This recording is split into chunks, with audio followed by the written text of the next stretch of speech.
Bien, tengan un muy buen día todos. Me presento, soy Alan Andrés Tapia Trejo y este proyecto es relacionado con la materia de estadística descriptiva.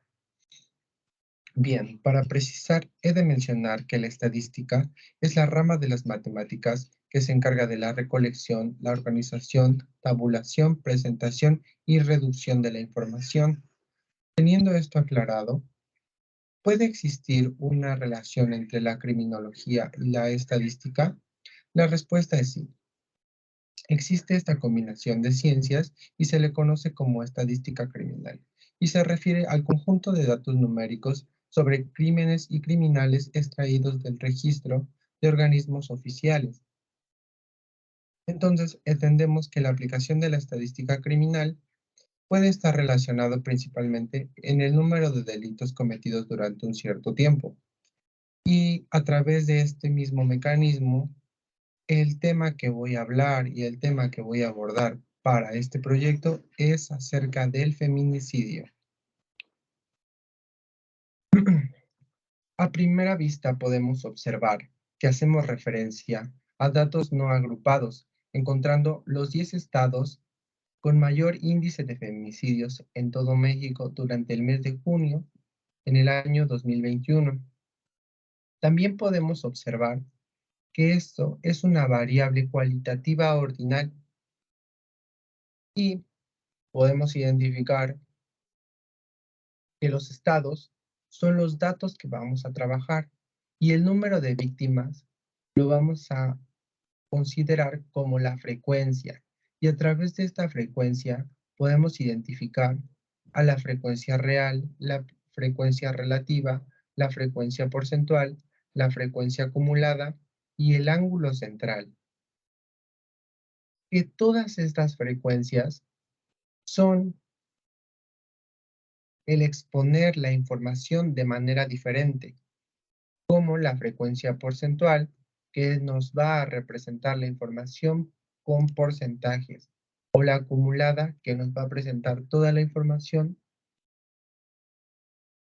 una por una. Bueno, acumulativa, como su nombre lo indica. Bien, después consideraremos a esta información como una serie par, a este conjunto de datos no agrupados como una serie par. ¿Por qué como una serie par? Porque recordemos que n representa al número total de datos y el total de datos que tenemos aquí son 10, por tanto, tiene que ser par. Después encontraremos a las medidas de tendencia central y las medidas de tendencia central son aquellas que nos permiten indicar hacia dónde se inclina o se agrupan más los datos. Y aquí podemos identificar a tres: la media, la mediana y la moda. La media es la suma de todos los datos divididos entre el número de los mismos. Después encontramos a la mediana, que es el dato central. Y por último encontramos a la moda, que es el dato que más se repite. Y aquí yo trabajé los datos de las medidas de tendencia central en esta parte, indicando a la mediana, la media y la moda.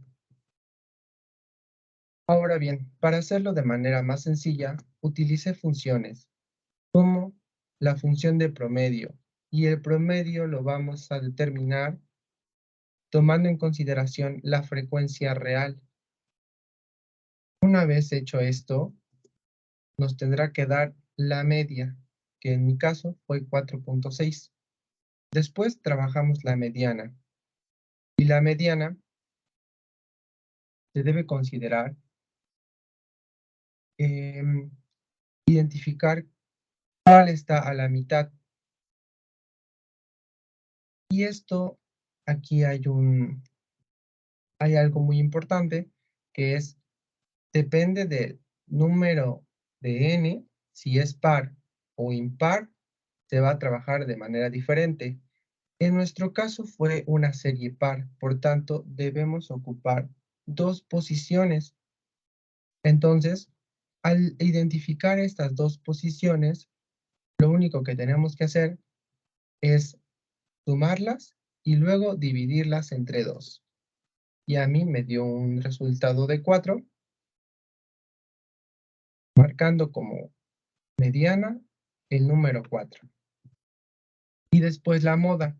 La moda también la vamos a trabajar con una función que nos permite sacar obviamente la moda y vamos a identificar a nuestros datos, a nuestros números ordenados de menor a mayor, porque así la mediana lo pide,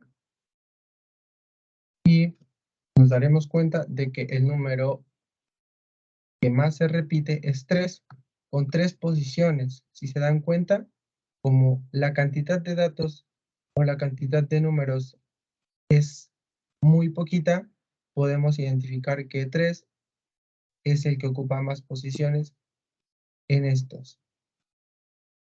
Y bien, después pasamos a las medidas de dispersión. Y las medidas de dispersión son aquellas que nos hablan de la variabilidad que nos encontramos en una determinada muestra o determinada población. Y aquí podemos identificar 3. El rango, que es el número que nos indica la diferencia entre el valor máximo y el valor mínimo. Aquí, obviamente, también a través de esta plataforma de Excel nos brinda funciones y la función que trabajamos es máximo y mínimo. Y lo que vamos a estar ocupando como referencia va a ser la frecuencia real o la frecuencia absoluta. ¿De acuerdo? Una vez teniendo esto, nos debe de dar el rango y en este caso fue 7. Después la varianza. La varianza la vamos a obtener con una función que es var.s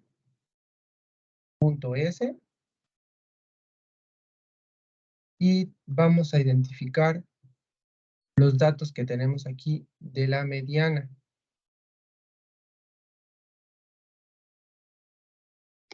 Dándole Enter vamos a identificar que fue de 5.15 y más. Después la desviación estándar. Y la desviación estándar la vamos a poder identificar con una función que es potencia y tomamos de referencia a la varianza elevada a la 1 medio.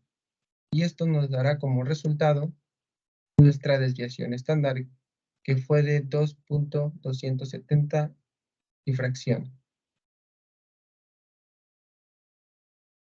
Ahora, quise representar un tipo de frecuencia y el tipo de frecuencia que yo vi con mejor objetividad para representar estos datos fue la frecuencia absoluta, porque mi noción de la representación de esta gráfica es señalar los estados de mayor a menor con mayor índice de tasa de feminicidios. En este caso, quien se lo lleva es Sinaloa con 9 y quien tiene un poquito menos es Baja California Sur con 2. De tal manera que se expresa lo que se explica en la frecuencia real o absoluta y se tiene un mayor entendimiento con una representación gráfica. Bien, ahora pasamos con datos agrupados y siguiendo la línea de los feminicidios, podemos observar que tenemos el número de feminicidios, pero ahora en el estado de Puebla durante el año 2020. Todos estos datos tenemos que trabajarlos, pero para trabajarlos debemos determinar los siguientes valores, como el número de n, el valor máximo, mínimo, el rango, las clases y la amplitud. Para esto podemos ocupar funciones. En Excel nos permite utilizar funciones como, por ejemplo, el contar. Y esta función lo que nos va a hacer, va a darnos el resultado de cuántos datos tenemos aquí. Y tenemos 31 datos. Luego, el valor máximo se calcula con la función de max.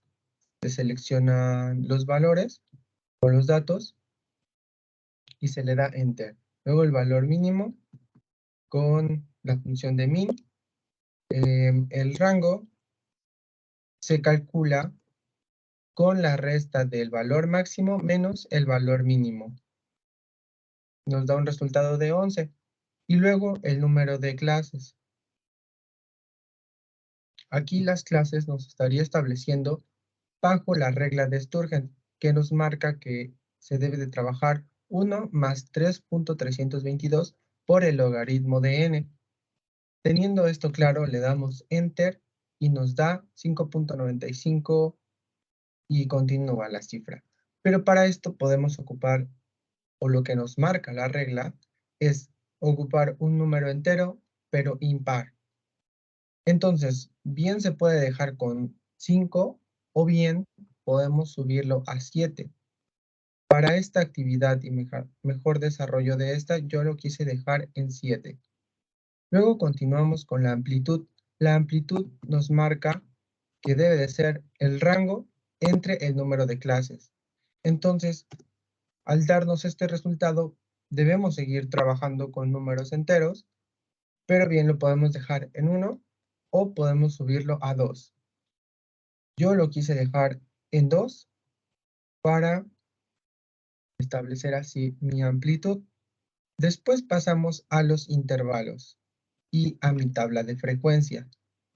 Ahora que tenemos el número de clases, que son 7, establecemos el límite inferior y el límite superior. Y a través de estos mismos se empieza a trabajar la tabla de frecuencia. Aquí contenemos a la frecuencia real, luego la frecuencia relativa, frecuencia porcentual, frecuencia acumulada real y punto medio. Por último tenemos también un ángulo central. Bien, para el límite inferior y el límite superior, lo único que tenemos que hacer es establecer el valor mínimo, y el valor mínimo lo tenemos como 1, más el valor mínimo con la amplitud. O sea, tenemos 1 más 2, que sería la amplitud, nos da un resultado de 3 para este límite superior. Y lo que hacemos es bajarlo y continuamos con el mismo proceso. Entonces sería para este límite superior de la clase 2, tendría que ser 3 más 2, que nos da un resultado de 5. Y así continuamos hasta llegar a la clase 7, donde el valor inferior es de 13, más la amplitud nos da un límite superior de 15. Bien. Y ahora que tenemos nuestra tabla de frecuencia, podemos pasar a describir que nuestro tipo de variable, el tipo de variable que estaremos trabajando para este desarrollo, es de una variable cuantitativa discreta, pues al tratarse de personas, se tiene que trabajar con números enteros. Ahora encontraremos a las medidas de tendencia central y tendremos a la media, la mediana y la moda,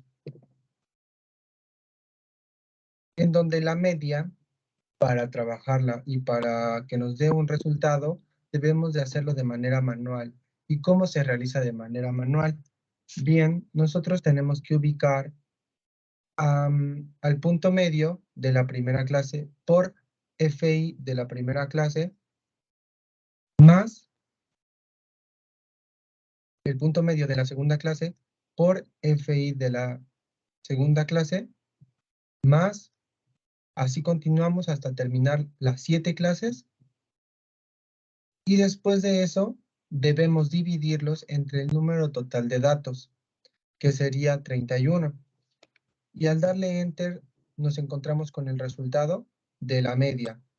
Para la mediana, debemos ubicar si es una serie par o es una serie impar. Para esto tenemos que considerar el número total de datos. Al ser 31 es una serie impar, por tanto solamente ubicaremos una posición y esta posición se calcula considerando a n más 1 dividido entre 2, que nos da el resultado de 16. Y el 16 lo podemos ubicar en nuestra frecuencia real, pues está en 22. Obviamente al ser 22 se encuentra el 16. Por tanto, se encuentra en la primera clase y en el punto medio número 2, dándonos como resultado una mediana de 2. Para la moda, lo único que establecemos es nuestro punto medio y nos da un resultado de 2. Después pasamos a las medidas de dispersión, donde ubicaremos el rango, la varianza y la desviación estándar. Nuestro rango es el que ya habíamos trabajado con anterioridad, que tenemos ubicado en esta parte. Después pasamos a la varianza, y la varianza es la división de estos datos. Bien, pero ¿cómo saqué estos datos?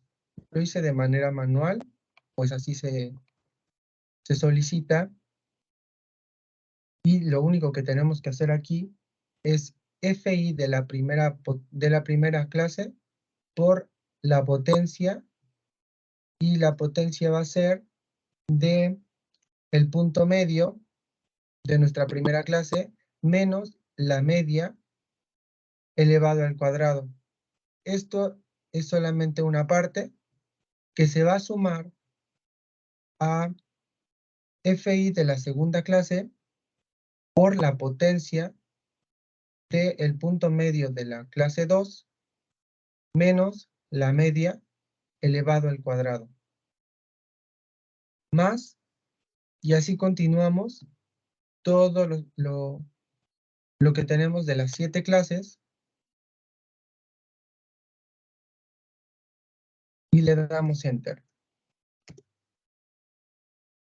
Y el 30 lo sacamos del número total de datos menos 1.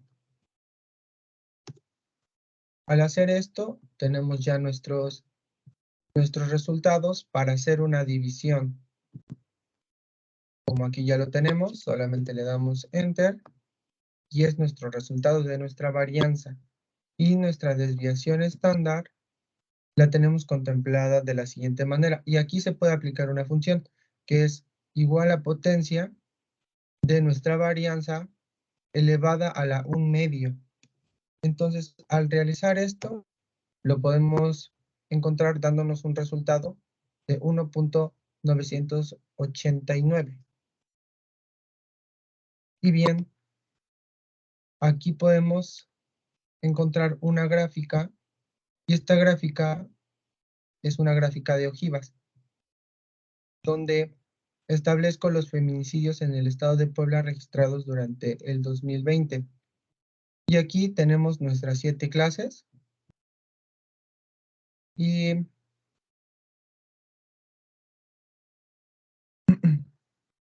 y para esto podemos encontrar que me basé en la frecuencia real acumulada, donde empezamos con 22 feminicidios durante la primera clase y se eleva en la segunda clase a 29. Después se eleva uno más en nuestra tercera clase a 30 y se mantiene así 2 clases más, pero se eleva en la sexta clase a 31, manteniéndose nuevamente en la séptima clase. Bien, esto ha sido todo mi trabajo de proyecto final acerca de La materia estadística descriptiva queda concluido, pero no sin antes quisiera mencionar todo lo que me llevé acerca de este curso o de esta materia, principalmente todo lo relacionado a Excel, sus funciones, cómo seleccionar los datos, si quisiera agruparlos, si quisiera filtrarlos, si quisiera centrarlos, todo lo que era básico, ahora lo tengo mayormente recalcado porque lo estuvimos trabajando durante todo este curso.